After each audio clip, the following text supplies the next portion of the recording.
Hi guys, welcome back to my channel. This is Isla Simone, my little baby girl. And today I'm gonna do a video on what I'm doing different as a second-time mom. All right, so it looks like she's gonna be awake through this video. I just fed her and I thought she was gonna be sleeping, but she's wide awake. That's actually something that's been different, is she's a awake during the day baby that needs to be held to sleep, but sleeps decently at night, whereas Nikosh was the other way around, so that's kind of funny. So she's gonna probably be making some noises and stuff. I might have to pick her up a couple times. First thing that I'm doing differently this time around is I am actually taking a lot more time. Like, I keep calling it a maternity leave, but that's not something you really get when you run your own business. I'm like jokingly calling it a maternity leave, but I am actually trying to take more time to not just like heal and everything, because you know what, we spend literally like 10 months making a baby and then giving birth to that baby. We actually need to heal as moms, so it's like one of those things, like we actually need that time to heal, to catch up on sleep, or at least like get used to not sleeping is really what it is, and like get our bearings and stuff, and then to like bond with our baby. And when I say bond with the baby,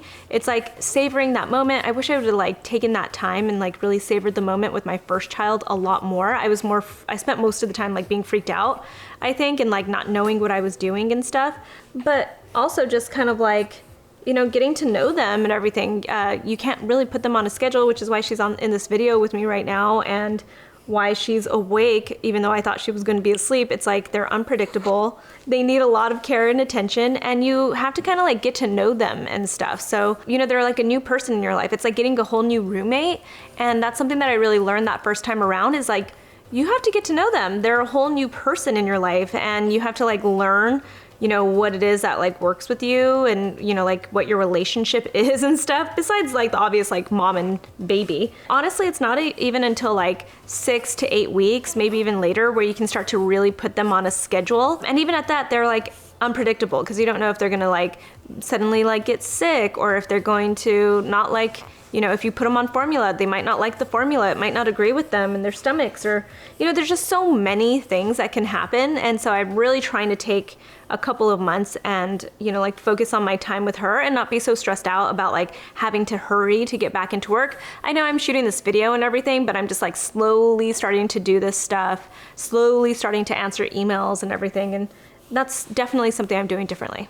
Number 2 is I hopped right into co-sleeping. I am co-sleeping with her right now. I think back on my first baby, and I was really, I was so freaked out. Like that's like the theme of like the first time around, was that I was just freaked out and didn't know what I was doing. And I wouldn't say I know exactly what I'm doing. I feel like because babies are all different, you don't always know what you're doing exactly, but you have a better idea of what to expect. And one mistake that I feel like I personally made, this is, you know, everyone's different, everyone parents differently. I try to get my child on a schedule and get him sleeping in his own bassinet really early on, like first week in. And I kind of found that that was like impossible, you know? It was like he never would sleep, and I kept asking people like, how do you get your baby to sleep and stuff? And I think a lot of people don't admit that they end up co-sleeping, even if it's like midway through the night, they end up bringing the baby to the bed with them and stuff. So instead of doing it like in a half-assed kind of way, like just kind of doing it, but being like really groggy and not being like very smart about it or safe about it, I decided this time around I was just gonna go straight into co-sleeping. That way I would do it in a more safe, intentional manner. I'm about 6 weeks out right now while I'm shooting this video, and I have found that it's just been so much easier. I already kind of know what she's like at night. She sleeps next to me, so there are like all these like safe co-sleeping rules and stuff. You guys can look at them online. I'll probably even leave a link to something. So I sleep with her next to me, and I sleep on my side. That way I can't roll over on her. I actually don't have my husband sleeping in my room at all. He's been sleeping with our toddler, and that's partially to keep our toddler from coming into our bed and then it being unsafe suddenly for the baby to be in our bed. I just feed her, and I feed her in a very lazy way. So it's like, you know, I just kind of like lay there with her and I side boob feed her, you know? It's actually the easiest way to do it. And it's so much better than being like, you know, having to get up and then trying to sit there and feed your baby and everything. At least for me, this has been so much easier. And I feel like I am like getting just enough sleep, whereas the first time around I felt like I didn't sleep whatsoever. You know, I still get up to have to like change her diaper. She still does a little bit of like a poop. She gets poopies at night and stuff like that. So you definitely have to change the diaper. But I just feel like this has been such an easier transition for me because I just went right into the co-sleeping. Next thing that I'm doing differently, or that I did differently, is that I was quicker to introduce a bottle and formula. I'm not saying this is the way everyone should go, but I will say, I did not want to introduce formula in the beginning when I had my first baby. I was like, no, I have to breastfeed and all this kind of stuff. My baby was born very thin. Like the first day, it seemed like my milk was coming in really fast, and then suddenly it wasn't.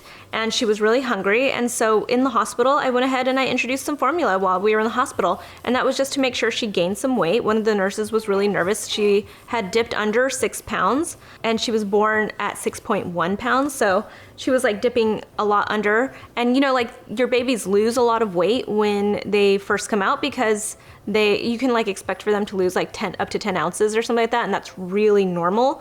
But she was like drastically losing that weight. Like she lost a lot of that weight in the first night. And it was partially because she was a C-section baby, so she gets pumped with a lot of the stuff I get pumped from like the IV and everything. And she was so small and she was hungry, and I wasn't like, you know, really able to give her much. So we started to give her formula. We haven't given her formula lately because now I'm producing enough milk for her, and then she's gaining a lot of weight actually. She's like 3 pounds over what she was when she was born, which is really good. She's gaining weight fast. But, you know, I think it's one of those things like, don't be afraid to introduce formula. I was happy that I did it. A lot of people, like even my doctor, like walked in and he was like, you're giving her formula? I thought you were going to breastfeed. And it's like, yeah, give a girl a break. Jeez, like why can't I do a little mix of it while I'm trying to get my milk in and stuff? It really helped me to not feel stressed out about my milk coming in because I knew I could feed her with formula. But the other thing about that is I have already introduced a bottle to her, and I introduced a bottle to her, obviously in the hospital, she got a bottle with the formula, but when we came home, even with just breast milk, I would take like a little bit, like I use my Haka. You wanna come over? Oh, okay. All right, let's see. Unhappy, happy, unhappy. Oh, she might get unhappy, guys, so just be aware of that. Anyway, you know, when I'm like feeling like engorged or something like that, especially in the very beginning, I would use my Haka and I would actually save like that little ounce or something of milk. I wasn't like purely pumping because, you know, I didn't want to pump like that early. We're gonna pass her off to Auntie Anna. Auntie Anna! Hello! Isla went and took a little walk with Auntie Anna.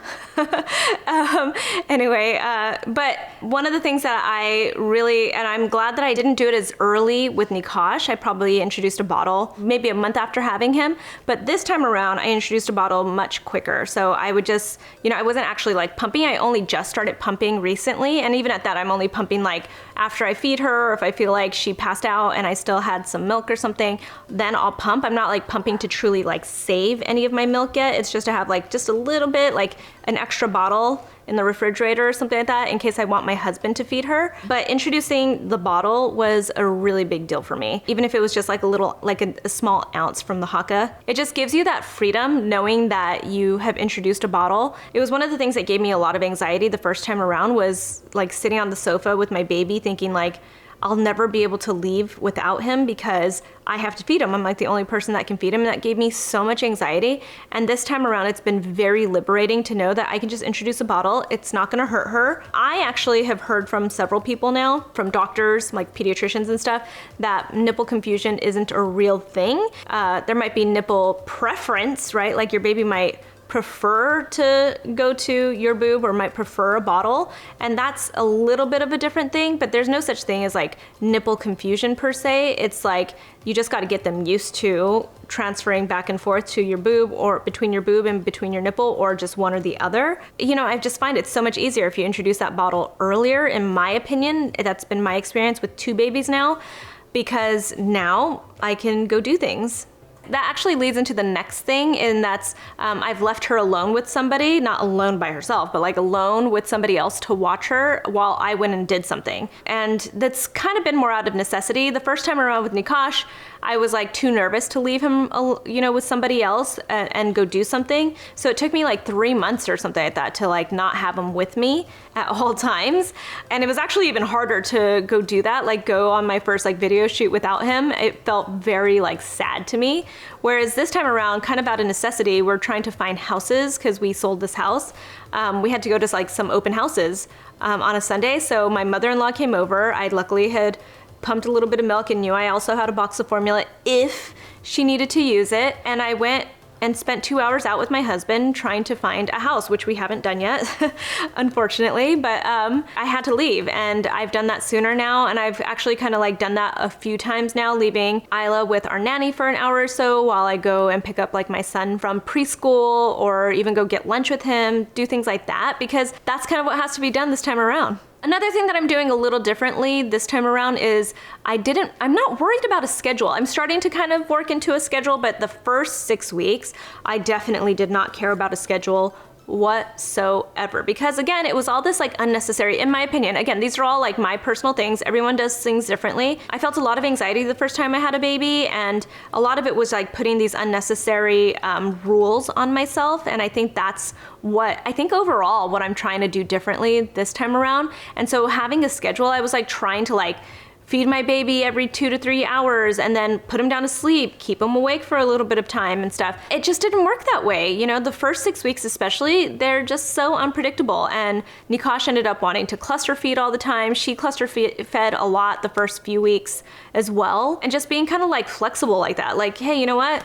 We're not gonna create a schedule. I'm not gonna put stress on myself, and we're just gonna do things however this goes. And that's just how it's gonna go. Now, only recently, I started to kind of implement a little bit of a schedule. I didn't even get one of those apps. Like the first time around, I was like on an app, like documenting like every time Nikosh ate and which boob it was and what time it was, what time did he poop, what time did he go to sleep, how long did he sleep. This time around, I'm going to eventually do that because I want to get her on a schedule, but I'm gonna wait, you know, until I'm ready for that. And that might be at like the 3-month mark, to be completely honest. All right, this one's it's gonna sound controversial, but I'm also letting her cry a little bit more. And when I say cry a little bit, I mean like maybe a minute, you know? The first time around, anytime I heard like a little peep out of my baby, I was like, oh my God, I don't want him to cry. Oh God, he can't cry. Like, it would stress me out to no end to hear him cry. And this time around, there's again, a lot of necessity comes when you have a toddler and you have to like get up sometimes no matter what and like tend to your toddler while you put your baby down and everything. But I'm finding that I'm a little bit more relaxed about it. If I need to go use the restroom and she's not happy about it, it's okay. I can let her cry for like a minute while I go pee. Sometimes you need to do things like that. If I need to go like warm up some food really quick because I haven't eaten like all day or something, I'm gonna do that. I'm gonna go warm up some food. She might cry for a minute or so, and that's totally okay. And that also goes back to I'm trying not to put this unnecessary stress on myself, and that's been so much more helpful. Another thing, and I think a lot of people do this in the first time around, but the first time around I was terrible about it. This time I have streamlined the baby products. The first time around I bought way too much stuff. And I was gifted a bunch of stuff. I didn't have a baby shower this time. I had a little baby sprinkle, but you know, I didn't have a registry or anything that I wanted people to like potentially get for me. Instead, I asked for nothing. You know, we've gotten some little gifts here and there, you know, like clothing and that kind of thing. But this time around, I knew exactly the stuff I wanted to get, and I made sure to only get that stuff, or some of it I had saved, you know, like the bouncer, the Snuggle Me, that kind of stuff I had saved from the first time around, and I just didn't buy that much stuff, and it feels so much better. And speaking of like products and everything, that comes down to even like her skincare, like all her beauty products and stuff like that. Like I bought a bunch of stuff like that for Nikosh the first time around. I had like all these different types of like shampoos and lotions and balms and oils and just lots of stuff. And I don't know why I had so much stuff for him. And what it really comes down to is your baby doesn't need much. A fragrance-free cleanser, which acts as your shampoo and body cleanser. I'm actually using one right now by CeraVe. It's CeraVe Baby, and it's really gentle. It's a no tears formulation, and she's totally fine with that. And I just make sure that I have this like sponge / brush thing, and I make sure I brush her head every single night when I give her a bath. That way, she doesn't get cradle cap, and she hasn't so far, which is awesome because Nikosh got it really bad the first time around. And that was one thing that I learned, is if you start to brush their heads early on when you give them their baths, then they don't get the cradle cap. And then a simple fragrance-free lotion. That's kind of all you really need. And I put that on her after her bath, and that's it. I don't even put a lot. I just like do a little pump, go like this. I mean, they're so small, you barely need any, and you like put it on them. I have a baby balm and a baby oil that was gifted to me, and I, you know, keep it next to all her stuff in case I wanna like, you know, give her a little baby rub down, which I do every once in a while. I'll give her like a little belly rub if it feels like her belly is a little bit hard and stuff, to help her, you know, like relax and stuff. But you know, you don't really need to do that kind of stuff. Other like skincare products, or like products that I have for her, are like a diaper rash butt paste that I definitely have. I use that all the time, and that's to prevent the diaper rash. And then I've been using this since Nikosh as well. It's the Honest Company's organic balm, and that's just because it's a really simple, straightforward balm that I also use in her diaper area in case, you know, like if she's not necessarily getting a rash yet, I put that on there. That way she just has something that keeps everything, you know, from getting damp too much and stuff. So those are the only real products that I think a baby needs. They don't need to smell nice. They smell wonderful. It's like the scent of a baby should be bottled. If you could bottle it, I think people would actually buy it. It's amazing. So you don't need to fragrance your baby or, you know, like do a bunch of stuff for them. They're ready to go. Last, I am much more appreciative of my husband this time around. There's something about that first baby where you want to like strangle your husband. I know there are some people out there who have great relationships with their husbands, and their husbands were so hands-on. I was like, that wasn't me. I didn't feel that way at all the first time around with my husband. I know that he tried really hard to be helpful the first time around, but I think he just didn't know how to be helpful. And I was also so type A and so controlling about the situation that, you know, I don't think he was able to really be as helpful. Whereas this time around, again, it's a necessity thing. He is so much more helpful because he basically takes on our child. He walks our dog every night because I just can't really do it because I'm with the baby. At this point, maybe I'll be able to do it and like wear her or something like that while I'm walking the dog. But he takes on a lot, you know, like if I'm, you know, we do a lot of switch off. Like if I'm spending time with my son, he's spending time with the baby and vice versa. But he's mostly spent a lot of time with our toddler, especially at nighttime. And he's really had to take that on, and I'm very appreciative of it. And I've also noticed that he's trying to cook more. Like he's moved into like cooking breakfast and stuff. He makes me breakfast without asking on the weekends, which is really, really helpful of him, and not something that my old husband would have done years ago, because he didn't even know how to cook. He barely knew how to toast something. So like put bread literally into a toaster. So this is, you know, these are big things of him. So these are the things I'm doing differently the second time around. And I think the overall theme is I'm trying not to be such a stress case about it. Like just go with the flow, chill. Things happen the way they're supposed to when you're a mom. So hopefully that's the tone that you guys got from me. If you have anything to add to that, tell me in the comments below. Find me on Instagram. I'm at Susan Yara, and I'll talk to you guys soon.